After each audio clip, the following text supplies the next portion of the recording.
अरे थांबा थोडंसं काय गर्दी ती रोज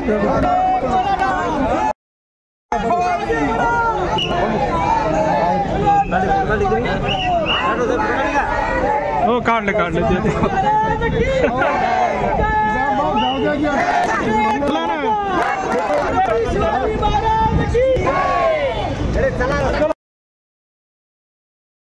थोडं मोठे ना।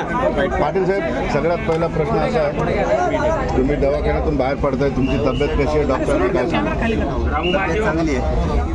2 दिवस आता गावाकडे थोडा आराम करायचा आणि पुन्हा एकदा सांगतो की जर गृहमंत्र्यांनी दडपशाहीनं लावलेली संचारबंदी जर गावात उठवली असली तर समाजाने भेटायला यावं, आणि जर संचारबंदी लागूच असेल तर समाजाला विनंती पुन्हा एकदा आपण येऊ नका, आपल्याला कायद्याचं पालन करायचं। आता आंतरवालीमध्ये संचारबंदी तर तुम्हाला तिथे पोलीस येऊ देतील का नाही येऊ देतील, काही मनात शंका आहे का? अजिबात नाही, शंका नाही। का नाही येऊ देत? गाव आहे का काय माझं? एवढं गृहमंत्र्यांना थोडं दडपण आहे त्यांचं, गृहमंत्र्याला काय असं करायचं?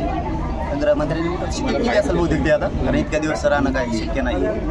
तर 10% बद्दल तुम्ही नेहमी चर्चा ही शंका व्यक्त केलेली, शेवटी आज सदावर्ते यांनी आव्हान दिलेलं 10% आरक्षण। वा, हे माहिती होतं आम्हाला। फडणवीस साहेब एका हातानं देणार आणि दुसऱ्या हातानं याचिका दाखल करायला लावणार, कारण ती श्रद्धे आहे त्यांची। सदावर्ते साहेब हमेशा त्यांना श्रद्धे देवेंद्रजी म्हणत असतात, म्हणजे जीवाभावाचा माणूस असल्याशिवाय होत नाही।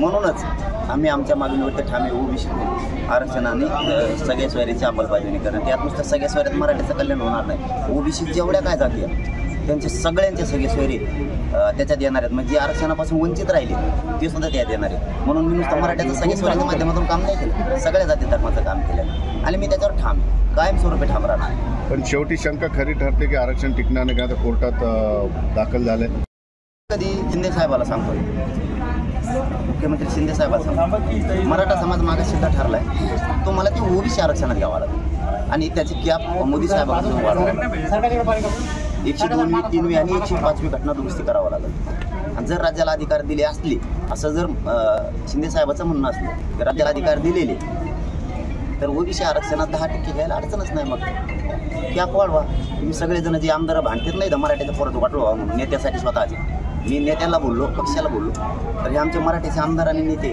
मला भांडायला लागले आणि माझ्याविषयी षडयंत्र तुम्हाला अटक करायला निघाले, मध्ये मराठींचे मूर्ती पाडायला निघालेत पोरांचे। त्यांनी जरा शिंदे साहेबाला आणि फडणवीस साहेबाला सोबत घेऊन जरा दिल्लीला जाऊन त्याची कॅप वाढवली, म्हणजे त्या 200-250 लोकांना ते 10% घेतात। आम्ही तर ओबीसी आरक्षण 10% जर ओबीसी दिलं तर तुमचं सगळं आंदोलन सगळं बंद होईल।